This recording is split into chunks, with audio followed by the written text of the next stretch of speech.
Bonjour à tous. D'abord, ça marche? Ouais. Merci de cette invitation, parce que je pense que c'est effectivement un beau sujet et de belles questions qui sont posées tout au long de l'après-midi, mais en particulier sur cette table ronde. Et je suis rassurée de vous avoir entendu dire que vous n'attendiez pas des réponses, mais que c'était déjà pas mal d'avoir un éclairage sur les questions, parce que je pense qu'aujourd'hui, effectivement, on en est plus là, à se dire, voilà, on est demain dans un monde où il y aura un développement massif des renouvelables. Comment est-ce qu'on appréhende ça et comment on fait pour l'anticiper et faire en sorte que ça s'intègre de la meilleure manière possible au système électrique dans son ensemble, à la fois dans ses dimensions raccordement, réseau, et ensuite dans sa dimension marché et équilibrage au quotidien. Alors pourquoi la Creux s'intéresse à ces sujets et pourquoi parce qu'on a beaucoup de compétences liées à toutes ces questions-là. Hein. Tout d'abord, tout d'abord une compétence d'approbation des investissements des gestionnaires du réseau de transport, compétence qu'on n'a pas en distribution, mais pour le transport comme pour la distribution, derrière, on fixe les tarifs qui doivent donc couvrir les coûts des opérateurs. Et on a également une dimension d'approbation des conditions d'accès au réseau quand on parle des conditions de raccordement des énergies renouvelables. Et enfin, on a aussi une compétence d'accès aux règles de marché, notamment les règles d'équilibrage et les règles de service système, où avec le développement croissant des ENR, on aura demain probablement de plus en plus intérêt et besoin qui participent à l'ensemble de ces mécanismes. Donc pourquoi nous posons-nous aujourd'hui beaucoup de questions? Alors c'est peut-être des slides qui sont, je ne sais pas si la présentation est connue, mais en tout cas les messages sont connus. Hein. On est en train de passer aujourd'hui d'un mode où on avait une utilisation historique du réseau qui était, je dirais, assez simple et descendante. On avait de grands centres de production et une consommation distribuée, et donc des flux qui descendaient de ces centres de production vers ces nœuds de consommation avec, je dirais, beaucoup de certitude. C'est-à-dire que l'enjeu principal, c'était la pointe de la consommation, s'assurer qu'on avait suffisamment de capacité installée pour passer cette pointe et suffisamment de réseau pour amener les électrons aux bons endroits. Et demain, on sera probablement dans un mode d'utilisation des réseaux qui sera très différent, avec notamment le développement de beaucoup de productions renouvelables, mais qui sera décentralisée, et donc des flux qui pourront être très très différents, avec notamment des flux remontants. Et demain, les enjeux ne seront probablement plus du tout les mêmes. Alors quand on parle de dimensionnement des réseaux, ce sera vrai. La question, ce sera plus a-t-on suffisamment de réseaux pour passer la pointe avec une certitude à quelques années près sur une trajectoire de croissance de cette pointe.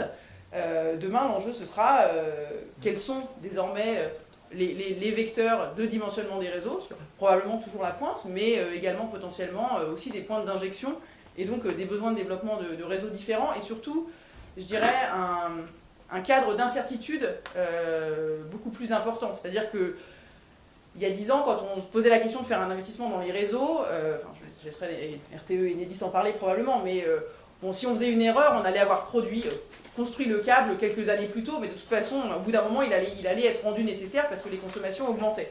Demain, je pense qu'on est dans un mode avec beaucoup plus d'incertitude sur l'avenir et où on aura effectivement un risque que les gestionnaires de réseau fassent des développements inutiles si on n'a pas pris les bonnes décisions et si on n'a pas questionné correctement l'évolution des méthodes de dimensionnement des gestionnaires de réseau au regard de ces nouveaux usages du réseau. Donc ça c'est un peu le premier enjeu et qui est vraiment celui des gestionnaires de réseau, mais ensuite cet enjeu il s'étend aussi de manière plus générale à la question de la production, où historiquement on avait des grands centres de production et où quand aujourd'hui les ENR se sont intégrés dans les réseaux, on dirait là où il y a de la place et dans les trous du réseau. Demain, la question pourrait être différente et on voit dans des pays comme l'Allemagne ou le Royaume-Uni qui ont déjà des taux de pénétration des renouvelables largement supérieurs aux nôtres, que ça génère aussi notamment en Allemagne, des coûts de congestion très importants avec une très grande congestion nord-sud aujourd'hui et des besoins de développement de réseaux qui sont significatifs. Et donc demain, la question se posera et doit être posée dès aujourd'hui pour qu'on soit prêt demain de coordonner correctement le développement de la production et des réseaux afin de le faire de la manière la plus optimale possible et la plus efficace possible. Ça, c'est une des grosses questions que l'on a devant nous. Deuxième question, c'est celle de l'usage des réseaux et du fonctionnement du système électrique au quotidien une fois qu'on a les bons réseaux et les bonnes capacités de production installées. Hier, l'équilibrage était essentiellement assuré, et notamment les réserves en temps réel aujourd'hui, elles sont encore essentiellement assurées par des machines tournantes. Demain, avec un développement massif des ENR, est-ce qu'on pourra encore être dans ce système-là ou est-ce qu'il faudra réfléchir à d'autres façons d'équilibrer le système électrique, à faire contribuer sur base volontaire, sur base obligatoire, je ne sais pas, les moyens de production nouveaux ou pas. Donc voilà, c'est un peu, vu du régulateur, les grands enjeux, à la fois en termes de développement des réseaux et ensuite en termes d'utilisation et de fonctionnement du système électrique qui apparaissent avec le développement de la production décentralisée. Après, comment on fait ça et quel est le travail alors de la CRE, mais pas seulement, c'est d'envoyer les bons signaux économiques pour que justement l'ensemble des acteurs soient incités à aller vers cet optimum global en termes de développement de coûts de réseau, de développement des moyens de production et ensuite d'utilisation du système électrique. Donc aujourd'hui, vu des producteurs renouvelables, le principal inducteur, le principal signal prix reflétant les coûts de développement des réseaux, c'est la quote-part dans les schémas S3R ENR. Alors, je pense que cette quote-part, ça a été une avancée majeure. Hein. Elle a permis de sortir de la logique du premier arrivé, premier servi, et puis du goulot où, quand on est le premier à avoir besoin de l'investissement, on doit tout payer. Il faut aujourd'hui se poser la question de est-ce que cette quote-part reste à terme le bon outil ou pas. D'abord parce qu'elle pourrait augmenter, est-ce qu'elle reste supportable ou pas, et aussi est-ce que fondamentalement c'est le bon outil, le bon périmètre, la bonne assiette, donc, et de savoir si cet outil il est suffisant. Donc ça c'est vraiment au moment de l'investissement. Ensuite il y a dans l'usage des réseaux et la vie quotidienne des installations de production, comment faire le lien entre les conditions de raccordement et les conditions d'exploitation des parcs qui seront installés. Là, la question qui se pose par exemple, et qui est aujourd'hui en train d'être testée notamment en Smart Grid Vendée, c'est de faire des opérations de raccordement dites intelligentes, où on va accepter d'avoir un raccordement qui sera différent de ce qu'est l'opération de référence, parce que ça permettra de générer des économies de raccordement significatives.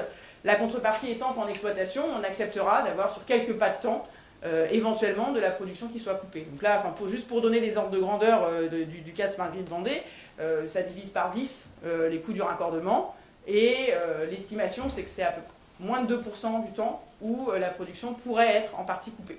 Donc voilà, se pose la question d'optimiser au global entre coût de renforcement du réseau et derrière perte d'opportunités en production au quotidien. Et enfin, je dirais, dernier étage de la fusée, alors on a mis ça dans le temps avec après-demain,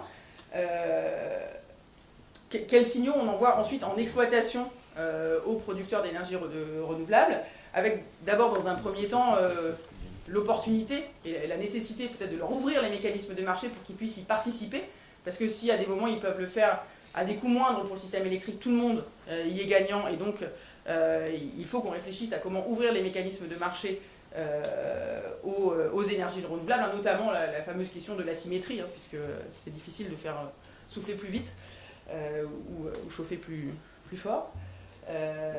Et demain, il faudra aussi se poser la question d'aller même un cran plus loin et de regarder si au bout d'un moment on aura besoin, et donc la nécessité d'imposer aux producteurs renouvelables de participer à l'équilibrage du système électrique et aux réserves. Aujourd'hui, il y a des points d'interrogation à la fin de ces questions. Je pense que personne n'en a la réponse, mais on a en tout cas l'obligation de se poser des questions. Alors juste peut-être pour terminer, dire que déjà j'ai l'impression d'avoir soulevé des questions compliquées et qu'en plus j'ai oublié de parler du fait que ces évolutions-là, elles vont se faire à un rythme qui est très rapide par rapport à ce qu'on a connu comme évolution du système électrique sur les 50 dernières années, et que le développement des énergies renouvelables ne va pas être la seule évolution que vont connaître les réseaux et le système électrique dans son ensemble dans les prochaines années. Le véhicule électrique, le stockage, l'outil, la digitalisation, qui vont aussi être d'autres leviers de flexibilité qu'il conviendra de mobiliser pour faire tout ça de la manière la plus efficace possible.